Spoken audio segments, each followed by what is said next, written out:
Hey, also, here's the thing. I'm giving a speech to the Tarrant County Libertarian Party on April the 28th. That's Saturday, April the 28th, from 2 to 4 Central Time up there in Fort Worth. So if you're anywhere near the 200 square miles of concrete known as Dallas-Fort Worth, head on out there. And I'll see you. It'll be cool. I'll sell you a book. Oh, you can find out all about it at eventbrite.com. Oh, and I guess I'll write up a blog entry, too, at the Libertarian Institute and at scotthorton.org. Sorry I'm late. I had to stop by the Wax Museum again and give the finger to FDR.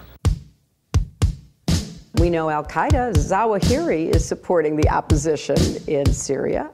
Are we supporting Al-Qaeda in Syria? Well, it's a proud day for America. And by God, we've kicked Vietnam syndrome once and for all. Thank you very, very much. I say it, I say it again, you've been had. You've been took. You've been hoodwinked. These witnesses are trying to simply deny things that just about everybody else accepts as fact. He came, he saw, he died. Well, we ain't killing their army, but we killing them. We be on CNN like, say our name, bitch, say it 3 times. The meeting of the largest armies in the history of the world. Then there's going to be an invasion. All right, you guys, introducing our good friend, Thomas E. Woods. TomWoods.com is this great website. Of course, he's the author of about half the books that have ever been published, including Rollback and, which is the latest, Tom? Latest is Real Dissent. Real A Dissent. Libertarian sets fire to the index card of allowable opinion. Yeah, exactly. See what I mean, everybody? And he does a great podcast interview show at Tom Woods. One of the most, well, probably the most popular libertarian podcast that you could find anywhere. And he's good on just about everything. How are you? Welcome back. Really glad to be here, Scott. Thanks. Yeah, man. It's good to talk to you again. Lately, it's been the other way around where you interview me on your show, but I'm glad to have you here. Well, because you have a lot more to contribute, so that's why it's a little bit skewed. That's not exactly true. What happened was I got out of that habit of interviewing you back when you were too busy to have any time to do my show at all, and then so now I got to get back. Yeah, in. I went through a period where I wasn't doing anybody's show. It just didn't matter. I don't care who you are. I could not do it, but I'm liberated from that now. Yeah. Well, and it was for good reason because you were writing all these great books and stuff. Anyway. Those days are behind me. All right, what do we want to talk about? Yeah. Well, so listen, this clip isn't nearly as good as I thought it was from my memory banks in my brain here, but I found this clip. It's my favorite short little soundbite from the movie JFK. It's Donald Sutherland as Mr. X, which is Fletcher Prouty, talking to Jim Garrison on the park bench in Washington, D.C., Tom, and he says, "The organizing principle of any society, Mr. Garrison, is for war. The authority of the state over its people resides in its war powers." And then, of course, the point being, the claim being that Kennedy didn't want to escalate in Vietnam, and so that's why the army killed him. Plausible enough. So anyway, but my point being that, yeah, that really is right, huh? When I was 14, I think I was 14, may have been 15, when I first saw JFK, out of all of the junk in that movie, that's the line that really stuck out to me. That all the marble monuments and this, that, and the other thing, Social Security payments for grandma and roads and whatever else they dress it up in, the USA, first and foremost, is an army, right? Well, yeah, and I mean, it's one of these things where the progressives are kind of right when they say, isn't it funny how they hem and haw about the constraints they're under financially, and that's why we can't have, school breakfasts or whatever. But man, they find that money instantaneously when there's some ridiculous pretext for launching a war. That no problem finding the money for that. Right. So there is something to that, right? So, and secondly, as I've gotten older, I've become, I think justifiably much more cynical about how I look at it. I used to think that some of these people are probably sincere and they think they're making the world a better place. They're just misguided. Well, I think some of the grassroots, regular person supporters of these wars probably don't know any better. They haven't read much. they trust certain people and they shouldn't. But the people who are actually, fashioning these policies and crafting them, I now consider it an impossibility absolute impossibility that their motives are good, that it is entirely a thing about increasing power, money, influence, remaking the world. It has nothing whatsoever to do with their deep, profound care for people around the world. I mean, you've got to be kidding me. Yeah. And yet with this Syria bombing, I was hearing from all kinds of people, look, if the U.S. doesn't do this, who's going to punish these evildoers? Like it's like none of the foreign policy of the past 16 years or so even occurred. They're still acting, they're still in this la-la land. I'm still picking my jaw up off the floor from Juan Cole coming out in support of the attack on Libya in 2011. And I'm going, wait, after all we've been through? After the example set by the American empire? After 1 million dead in Iraq War II? You're in favor of the Pentagon doing anything to anyone under any circumstances? How could it be? But hey, history began yesterday, I guess. Yeah, right. And let's sit around and pretend that any fool can't see exactly what's going to happen. Right. Yeah, and that's where we get to the other agendas and all that. So, you know what? Let's get back to Syria, because we've got a lot to talk about the war powers in Syria and all this. But you talk about the money in the budget and all that. Anthony Gregory used to say that conservatives want limited government. They want government limited to the very worst things it does, imprisoning people and bombing them. But money for grandma is just on the face. That's creeping socialism, or whatever. Anything other than paying merciless killers to inflict violence on people. And yet, I guess the idea is that it's all very necessary. You got to have, the minarchists say, Tom, you have to have at least enough government to prevent a worse one from replacing it, right? It needs that violent power to keep itself limited. Yeah, and then you notice that in practice it never works. Where are all these limited governments in practice around the world? Where are they? And the United States was in a particularly enviable position, starting off with a fresh constitution and kind of wiping the slate clean. I mean, okay, obviously they're carrying on some traditions from the past, but basically they've written a constitution. They've made clear what the powers are. Everybody debated it. Everybody understood what it meant. And then already in 1790, Patrick Henry is saying, boy, this thing's a big failure. We've got to think about revolting against this thing or fighting back. Clearly it's gone beyond the powers we gave it. This was like 10 minutes later. So there is this problem that it seems utopian to think that you're going to keep this thing limited. As I said, Patrick Henry is already complaining in the 1790s. Amazing. That it's just coming up with, because he sees what Alexander Hamilton is up to, of course. So he says, oh, geez, it was a bait and switch. They said, oh, don't worry about it, everybody. It's just like every single government program ever since. Don't worry about this program. It's going to be super limited, and it's only going to cost $57. Right. Now, that could be a social program, or it could be a war. It could be like the Iraq War. Don't worry about that, Scott. The oil revenues are going to pay for that. Yeah. It happens over and over and over again, and then the opposite happens, and nobody gets fired, nobody's punished, nobody is shamed. I mean, who actually, as a result of the Iraq War, was actually shamed? I mean, of all things to be shamed about, you would think that would be way up there. But no, these people are still commentators on television, and nobody bats an eye. Yeah, only Peter Beinart, and it was only his own conscience. He wrote 2 books about how wrong he was, because he was just like, oh my God, what have I done? Right? Or Walter Jones, right? Walter Jones is the other example. Yeah, but the fact that you and I can name the entire run of examples is not good. Yeah, no, it's a real problem. All right, so now, 1999, I'm on Free Radio Austin with mostly a bunch of Earth Firsters and hippies and weirdos, and it was great. And a lot of really good people there. And I was arguing with Copperhead was his name, and he was an anarcho-syndicalist, right, like Chomsky, anarcho-communist, really, right? So I say to him, well, but look, man, socialism with a police force is communism. So, you say you're going to have all this collective ownership, this, that, the other thing, but without enforcement, it can't work. And with enforcement, then we're all just living under mouse. So what the hell? And he says, okay, fine. But capitalism with a police force is fascism. And I said to him, you got me. Because isn't that right? Don't we live now under what Robert Higgs calls a participatory fascism? And isn't that what Alexander Hamilton's Constitution and Henry Clay's American system is all about in the first place? Was basically transferring wealth, redistributing wealth, as right-wingers say, from poor people to rich people. Cronyism and war, permanent war. And it seems to happen across the board.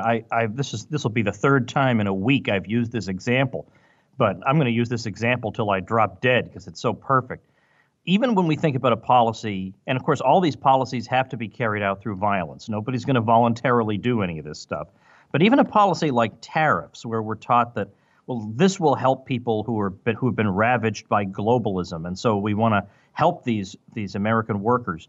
The trouble there is, I like this example. In 2012, Barack Obama congratulated himself for, he said, saving 1,200 jobs by limiting the importation of Chinese tires. And he saved 1,200 tire makers' jobs. People thought, oh, well, that's pretty good. Got to hand it to him. Okay, well, how much did it cost to save those jobs? Like, it was either 1,000 or 1,200, depending on who you listen to. It cost about $1.2 billion to save those jobs in terms of how much more tires wound up costing. So it ended up being like over $900,000 per job saved. So, wow, that's a lot of money to save one job, especially when the job only pays $40,000 a year. So what happened to the other $860,000? Where'd that wind up? It wound up in the pockets of the people at the corporate level in the tire companies. They are the ones who got the big gains, but the workers who were supposedly being protected got maybe 5% of the gains. And that is what happens in case after case of, we're just going to help this group, because they can't be honest about the people they're actually helping half the time. Now, in terms of the police in general, the thing is, we have to try to think about, in a free society, which of these institutions would we still have and which would we not? I mean, certainly we would not have a DEA in a free society. We would have some form of self-defense and some kind of a defense service, but it would be carrying out, they would be fighting against crimes of aggression. They'd be fighting against people who, kill you or punch you in the face or whatever. Whereas at this point, you have this crazy raft of victimless crime laws and convoluted regulations that it's the job of this enforcement force to carry out. And so I wouldn't say, well, I want to privatize that, because if the state is making the laws, and the laws are, a great many of them, unjust, I don't want a more efficient force carrying them out. I want the least efficient, most bumbling force we could possibly come up with to carry those out. Hey, y'all, Scott here. Here's how to support the show. First of all, buy my book, Fool's Errand, Time to End the War in Afghanistan. The audiobook is now available. If you like this show, you'll love the audiobook, I guess, or something. Sign up at patreon.com. You want to incentivize me to do more interviews all the time? Sign up at patreon.com. And through the magic of multiplication tables, I'll make a living doing anti-government propaganda for you here. Sign up for my YouTube channel. It happened, finally. We're living in the future now where it's a done thing. All 4,600 and something interviews are up at youtube.com/Scott Horton Show. Thank you for your decade worth of patience on that issue. And hey, sign up for the RSS feeds at scotthorton.org or at Libertarian Institute. We got a lot of other great podcasts there at the Libertarian Institute as well. So check all that out. And then find out all about how to donate to the show at scotthorton.org/donate. For your PayPal kind of one-off donations, for $20, you can get the audio book. For $50, I'll send you a signed copy of the paperback of Fool's Errand. For a $100 donation to the show, you get a silver QR code commodity disc. It's the coolest kind of currency I've ever heard of. And anyone who donates, and this is just for this month only, for what's left of it, Anyone who donates $100 or more to the Scott Horton Show gets a lifetime subscription to Listen and Think Libertarian audiobooks. Find out all about that at scotthorton.org. And yes, I accept Zencash and Bitcoin Cash and Litecoins and all those different kinds of digital currencies there as well. If you hate holding on to those digital currencies and you want to get rid of them all, send them to me. And hey, if you read the book and you liked it, or you listened to the audiobook and you liked it, or if you like the show, give me a good review on Amazon, on Audible, on iTunes and Stitcher and those kinds of things. Thanks. Well, I mean, and this is the thing too, and I don't know why it took so long, but it was hanging out with friends, Adam and Jennifer, on the Contra Cruise last year, where it finally clicked in my brain of how to describe this discrepancy better, because people use the term privatize to mean government contracting as well as just government getting out of an area and letting private companies take it over. And so that's what we really... I always used to joke that we need to spell one with a S instead of a Z or something, like the British spelling. Is that it? And then that way one means one thing and the other means the other. But no, it's contracting. That's the point. Government contracting. Simple to the point. That's what Adam was saying. And I went, of course, yes. That's why entirely separate question from actual privatization. Yeah, and that's why I don't want to privatize the TSA, for example. Why would I want a private company carrying out the dictates of the government? In what way is that privatization? The real privatization would be let the different airlines decide what mix of security and, frankly, invasiveness they think is necessary to keep people safe. And then people can naturally sort themselves out. People who want to have a hand down their pants can go that route. And people who, are interested in airlines whose technology is good enough that they don't need to put their hand down your pants, they can go to that one. Whatever. We'll compete on cost and convenience and whatever. And we'll just let the best company win. But that's the farthest thing from their minds, of course. Right.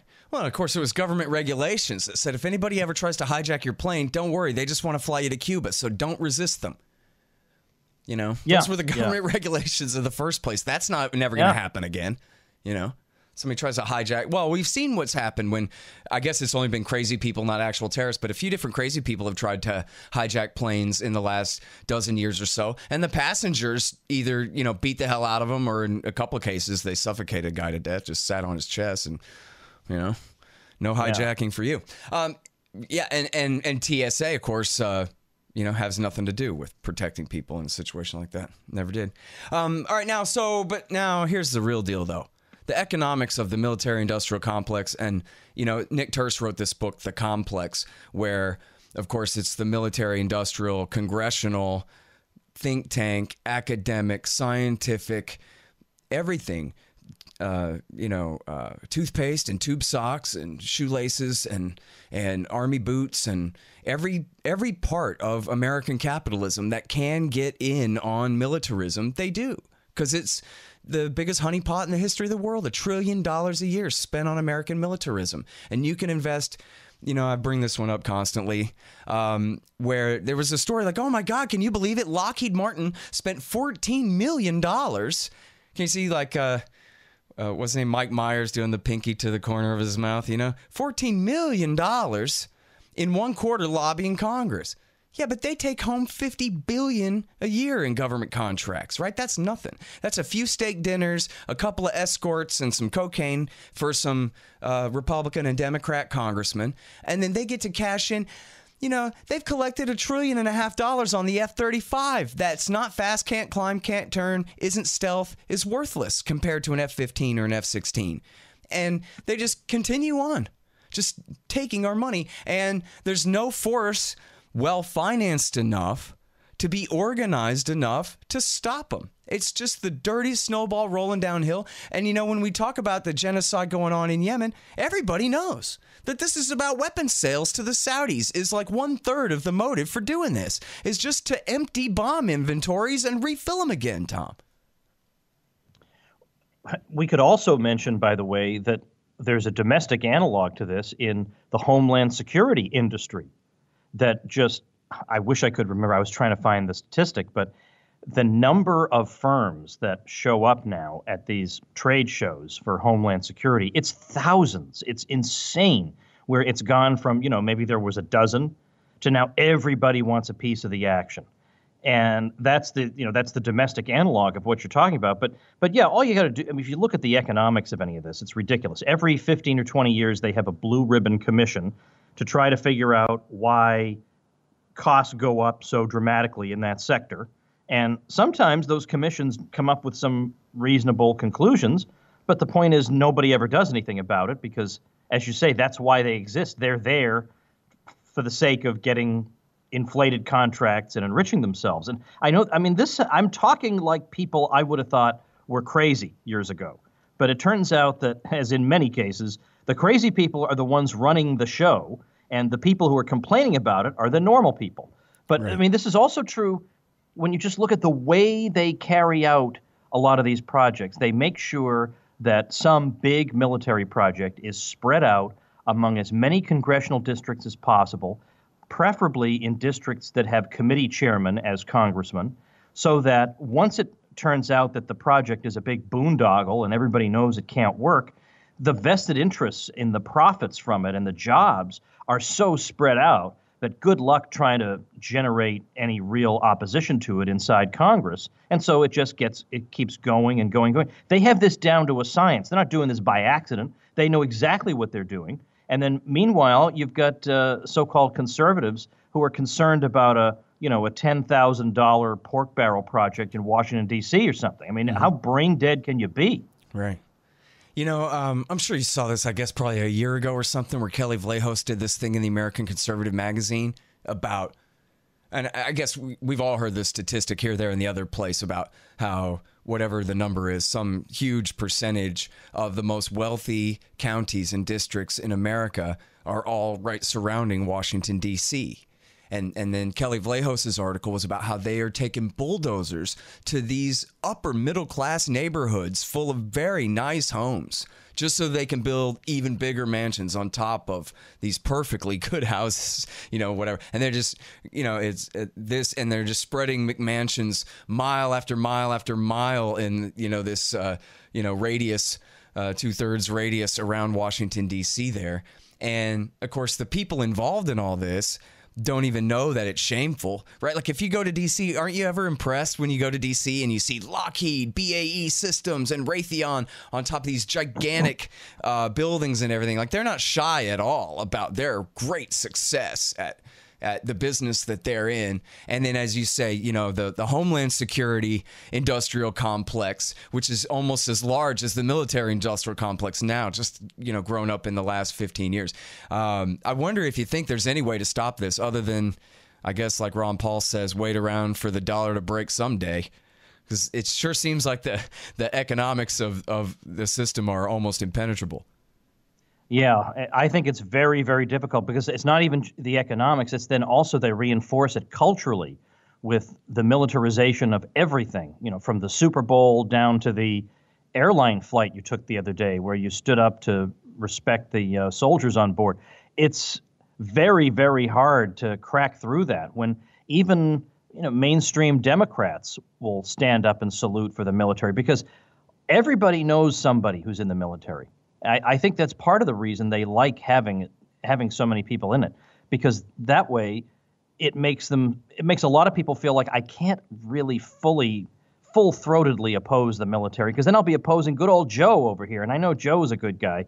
So it gives everybody kind of vested interest in perpetuating the system, and they don't view it as being exploited by a bunch of sociopathic liars who are getting rich at their expense. That one sentence that I just said, if we could get that into their heads, that'd be a big help. But it really, really is a struggle. Now, one, if I may, in a bit self-interested manner here, point out one little bright light. I just can't resist it. But Scott, I don't remember if I ever told you this story, but at least about a year ago, I guess, my, at that time, 13-year-old daughter, Regina, said that a representative from Lockheed Martin, which they have a big facility down here in Florida, was coming to their school because their teacher, who was ex-military, was bringing them in. Who knows why?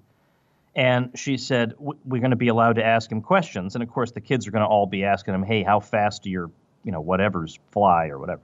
And she wanted to ask something else. And I said, well, let's sit down and formulate a good question.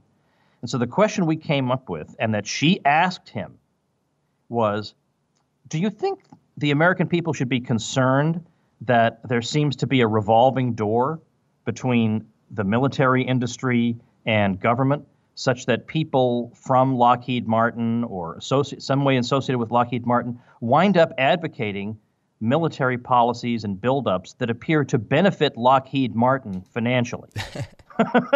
Now, that was not the question. The guy, the guy. What grade is she in again? Yeah, she was in 8th grade at the time. He wasn't prepared for that. So, he gave some mealy-mouthed answer to try. He's looking at the clock. How can I get out of here? But I was so proud of her at that moment that she had the guts to ask, an intimidating person that's that awesome. kind of question. Yeah. He So, certainly was not expecting to be challenged like that. No. So, look, the thing, I guess it's one of these things where the internet has kind of disappointed me in that it makes so much knowledge available that you would think any sincere seeker of the truth now kind of has no excuse for not knowing the truth. And yet it hasn't led to as much of an upending of the establishment as it really should have in light of the information that it's spreading around. And so I have to admit I'm a bit puzzled as to what more can be done. Yeah, it's partisanship, man. It just kills everybody's brain. So stupid. Just makes everybody so yeah, when horrible. I saw that guy, Richard, now I can't think of his name, the senator from Connecticut, saying, Trump should have gotten congressional approval for Syria. I thought, look, I haven't checked, but, how did this guy feel under Obama? I have a funny feeling he honestly couldn't have cared less. Well, and of course, the Justin Amash tweeted out this poll that showed, the other side of that, which was that the Republicans absolutely opposed Obama. And this is the not necessarily the congressman too, I guess, but the poll was of the conservative Republican voters and that kind of thing. They absolutely opposed the exact same situation in 2013, and then by a supermajority support Trump if he's bombing Assad. So, everybody flip-flops around. But then, of course, the libertarians, we stay good on everything all the time, and so people notice that. So, in the end, it's better for liberty, I guess, that I prefer the easy way. Don't get me wrong. If people would just listen and be convinced by superior arguments without these crises. But people, there are a lot of people who are libertarians now because Barack Obama, they thought was going to end the wars, and then he didn't. And they said, wait a minute, I need to find out what's going on around here. And they ended up becoming Ron Paulians and Tom Woodsians. And then the same thing, of course, is happening with Trump people now who go, man, we thought this guy, he didn't hire any of the outright neocons at the beginning. They had all denounced him, and they all hated and feared that he wasn't Israel first enough and all this. And so people put some hope in that, and they're disappointed too. So, in the end, who stays good on all this stuff? It's us. Scott, let me say a somewhat random thing, but that is still relevant. Sometimes you see people argue that, look, the president, don't worry about any of this. He can do what he wants. He can intervene where he wants. He can send troops where he wants. For 60 days because of the War Powers Resolution, and then Congress can demand that something be done. And so there were people like Newt Gingrich and others who are very much against the War Powers Resolution because they think it constrains the president. And I just want to make sure people get this clear. The War Powers Resolution is a terrible atrocity, and it's not because it constrains the president. It's because for the first time, there is express statutory authorization given to the president to intervene for any reason or no reason for up to 60 days. Now, that was not understood to be one of his powers before. So the idea, well, we're just going to limit him to 60 days. Okay, but he was actually limited to 0 before. So this is not a step forward. Then he has 30 days to withdraw. But the thing is, once you commit American forces somewhere, you could get them in such a quagmire that it becomes strategically difficult to withdraw them. And then the president can protest, look, if Congress is going to cut me off at the knees, they're going to undermine everything I'm doing. So this thing actually, and then instead of really just fighting the president and saying, look, it's unconstitutional, he does not have this power to do this, they wind up in these fruitless lawsuits trying to challenge him over the War Powers Resolution. Right. It's actually been a net minus for us. Yeah. Well, I mean, and of course, we get to the point where, like today, there's this article from yesterday at Lawfare blog that's arguing, this circular argument that, well, we have troops in Syria, and so they're under threat of the Syrian government. So anything that they do against the Syrian government there counts as self-defense, even though they're occupying eastern Syria against the wishes and without the invitation of the sovereign government of Syria. Yeah. I mean, in violation of the UN Charter that the USA concocted and foisted on this planet. Yeah, we can do what we want, and you can do what we want. Yeah, and of course, these are all actions that are somehow still being justified legally, either under the argument that the president can do what he wants, or that the authorization for the use of military force back in over 15 years ago is just 16, I guess now. Yeah. It still extends to this. Now, that certainly there is no precedent for that you would get some kind of a resolution that would then justify conflict after conflict after conflict in different countries under different circumstances for different reasons. I mean, that's not reasonable.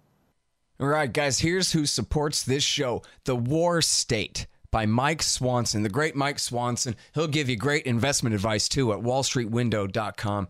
His book, The War State, is about the rise of the military-industrial complex after World War II in the Truman, Eisenhower, and Kennedy administrations. You'll learn a hell of a lot. It's really great. And again, wallstreetwindow.com to find out what he thinks you need to do with your money in these volatile times. And I'm sure some of what he'll tell you is you got to have at least some percentage of your savings in precious metals. And when you go to get your precious metals, you go to Roberts & Roberts Brokerage Inc. That's rrbi.co. rrbi.co. And if you buy with Bitcoin, they take no premium at all. Of course, then there's Zencash, zensystem.io, to read all about how it works. It's a brand new digital currency. It's also a format for sending encrypted messages and documents, and has all kinds of great things going for it. I know digital cash people who really think it's great. Zencash at zensystem.io. And Hussein Badakhshani is back. He wrote this great book, No Dev, No Ops, No IT. And it's about how to run your technology business like a libertarian. No Dev, No Ops, No IT by Hussein Badakhshani. And expanddesigns.com. You want a brand new website? 2018 model looks good for everybody for looking at. You go to expanddesigns.com/Scott and you save $500. Well, okay, so I guess we'll get back to the War Powers Act in a minute. On the AUMF, let me ask you about that, because there's a debate right now about passing a new AUMF that would actually codify a lot of what really is ad hoc, a lot of what is actually not in the AUMF from 2001 that you talk about there, and particularly the term associated forces.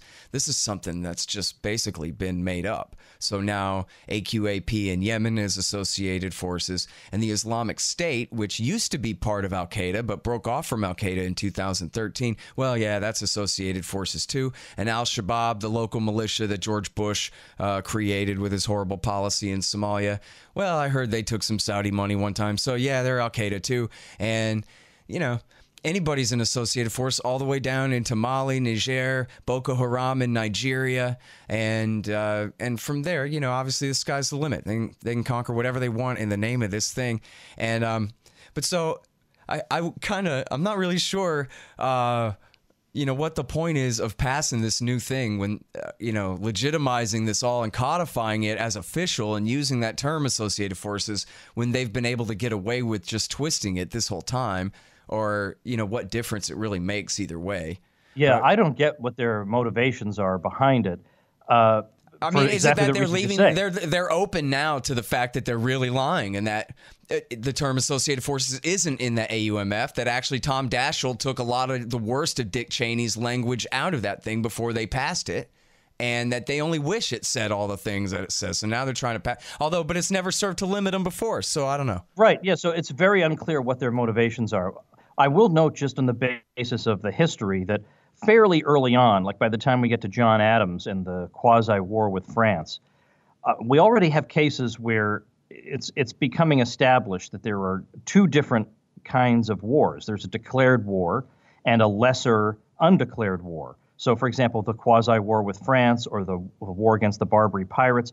But in the case of these so-called undeclared wars, congressional statutes, numerous ones, were passed each time carefully directing exactly what was to happen. And there's an interesting case under John Adams where there was a naval captain who had seized a ship coming from France, and he was sued for damages over that. So the case wound up going to the Supreme Court, and it turns out that the Congress had only authorized ships to be seized that were going to France.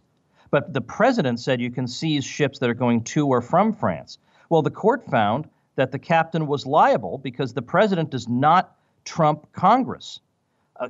Congress didn't say you could seize ships coming from France, so the president can't just say, well, I'm the president and I'm the commander-in-chief. That's not legitimate. Congress drives foreign policy, and so therefore this captain was in the wrong. Now, nobody knows cases like this, unfortunately. What they have is the neocon version of history in which presidents have been doing whatever they want with basically no congressional oversight from the beginning. And then you get these crazy statements from the State Department that over 100 times, or sometimes they'll even say hundreds of times, the president has dispatched forces without getting congressional approval. And then you look through, well, what are these hundreds of times then? You know, what are they talking about? We're talking about like right at the time of the Korean War when people were complaining that surely you can't send like 1 million Americans without getting some kind of authorization, you know, into this war. And they're saying, oh, don't worry about it. There's nothing unusual about it. But it turns out these are all examples of like, 10 Marines or like 3 Army men chasing some cattle rustlers across the Mexican border. And they count that as an intervention, and that's a use of presidential war powers. You got to be kidding me. Those are the examples they find. They come up with hundreds of those, and they say that's why we can get involved in a war in Korea without consulting anybody? Well, so what about Truman's argument that he didn't need Congress because he had the UN Security Council, had authorized the war in Korea because the Soviets were boycotting at that point and so didn't veto it? And that's all you need. The UN Participation Act of 1945 actually has a clause saying, and it's just from the beginning, that the participation in war of any of the member countries, the decision about that will be left to their, quote, respective constitutional processes. So that is to say, the U.S. would still have its constitutional mode of getting congressional approval for intervention. So even the UN documents and the document by which the United States acceded to the UN acknowledge that we retain the right to pursue our normal congressional process of declaring war, even as a member of the UN. So that's just a complete BS argument. Yeah. All right. Now, so back to the War Powers Act. There's actually, I guess I don't really get it. Part of it says, and I guess I should have pulled up the language for this, but part of it says that the president only has the right to repel attack, and he can do that for 60 days. He doesn't have the right to start a war for 60 days. But then I guess there's another part of it, a few paragraphs later or something. So explain this to me, how this works. Yeah, basically what it boils down to is that the War Powers Resolution is completely schizophrenic, which is another reason that it's a problem, because it means that we spend our time arguing both ways. We say, well, I've got this paragraph in support of what I'm saying, and they say, we've got this paragraph in support of what we're saying. If it really were a case of, for purely defensive means, the president can call the armed forces into action, you didn't need the War Powers Resolution for that, because the original constitutional understanding was that the president, you notice they use the word, when they talk about Congress, they use the word can declare war. And that was a deliberate decision not to use the word make war, because it was thought that in an emergency, a real emergency, the likes of which we've basically almost never experienced, the president, if he genuinely had no time to consult Congress, could make war. So that already existed. But of course, they know that none of the interventions they're talking about are emergencies where the president just doesn't have the time to consult anybody. Even they can't pull that one off. And so they fall back on this kind of language. But you're right. The War Powers Resolution is schizophrenic. So, which is another reason it's a waste of our time. Mm-hmm. Hey, does it mean anything in Article 2 where it says, well, the president shall be the commander-in-chief of the armed forces when called into the actual service of the United States?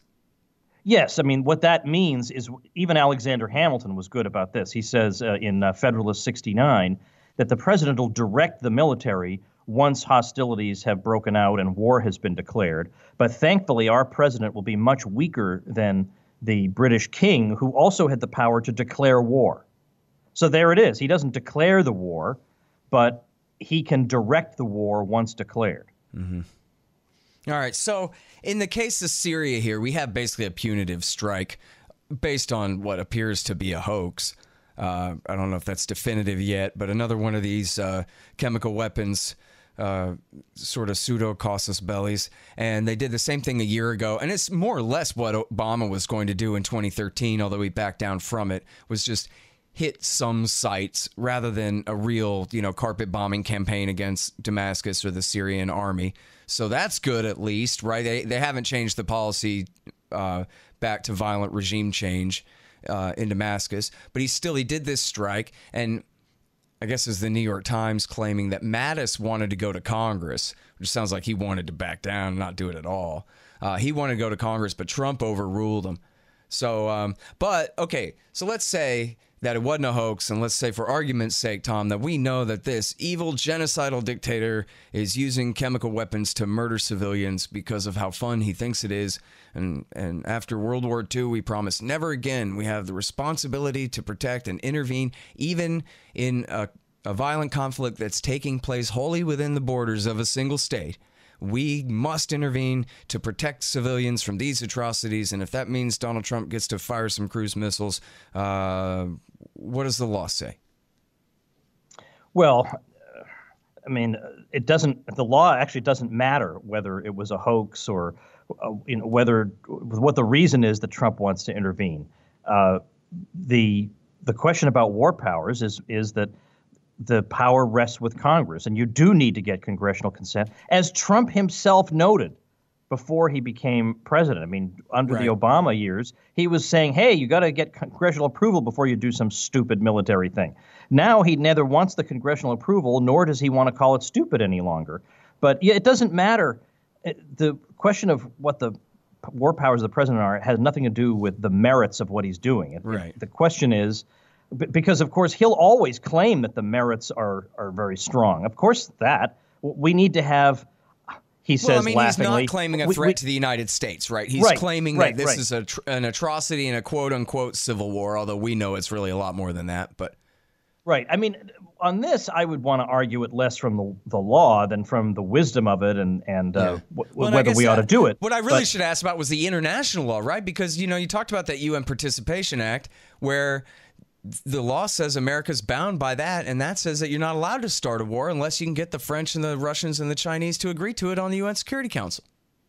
Yeah, and then the Security Council refused to approve, I guess, Russia's complaint about the strikes, even though it's probably complaining on precisely the grounds that you just did. Yeah, I mean, I'm not one to, and this is a problem, right? When the United Nations system would hold the Americans back if they would obey its law, I don't mean to invoke that as really the highest authority or anything like that, but it does seem meaningful though, right? When America has a gun to the head of the rest of the world all day long in the name of international law, but then they can just make up and do whatever they want whenever they want. Yeah, especially when they have so little credibility after time of, I know we screwed up that country and now millions of people are without homes. But, it's an honest mistake. and then it happens again and again and again. At this point, I just think there are no honest mistakes with these people. Yeah. Well, got to get them helicopters sold. Yeah, it's just nuts. I mean, is it really so bad to make an honest living? Is that so unthinkable? I don't know. Yeah. Well, and of course you have, and this is something that's part of the free-for-all of the empire, right, is you have the interests of the foreign states And so many of the think tanks in Washington, D.C. now are, I mean, so many of them already represented the Israelis, mostly with American money, I guess. But so many of these now are directly bankrolled by the governments of the UAE, Saudi, and Qatar. And these are the people who are churning out all the studies about who's got to get bombed. I don't know. Yeah, I mean, of course, the studies at these think tanks generally just buttress what the regime wants to do already. Like, there's no, there's no which State regime? Department I official. mean, that's the thing, right? But there's no State Department official that says, I didn't want to intervene until I read what the Heritage Foundation wrote about whatever. I mean, they want to do it. They want to do it, and this is just it's all consensus building, right? I mean, but this it's is why right, we see... yeah. But of course, it leaves the impression that all the experts support this. That's the thing, is that it gets the general public on board, because look at all these foreign policy specialists. They all say we have to bomb. Who am I to disagree? Yep. Well, you're a decent person who knows a sociopathic liar when he sees one. I'd say that's pretty good. Yeah, and a foreign bankrolled one at that. Yeah, yeah, that's right. All right, listen, man, I love it when you come on the show. We should do this more often. Yeah, absolutely. Thanks for having me. Thanks very much, Tom. All right, you guys, that is the heroic Tom Woods, host of The Tom Woods Show. Does interviews all week long. His latest book is Real Dissent. Before that, Rollback, The Politically Incorrect Guide to American History, and Meltdown. Man, this is just such a great telling of what happened with the last financial crisis in the fall of 2008 there. The great book, Meltdown, also Nullification, and a whole bunch more. TomWoods.com. Hey, I want to add on a special thanks to the heroic Ron Paul, the greatest American hero ever, in my estimation, for interviewing me on his show, The Liberty Report, with the great Dan McAdams as well. It's really great. They interviewed me on Monday, and it ran on today, Wednesday. I don't know what day you guys are hearing this, but it ran on Wednesday. You can find it on youtube.com, and I'll blog it and all that. We talked about Syria and Afghanistan and other things. Libertarianism. So thanks, Ron. You're great.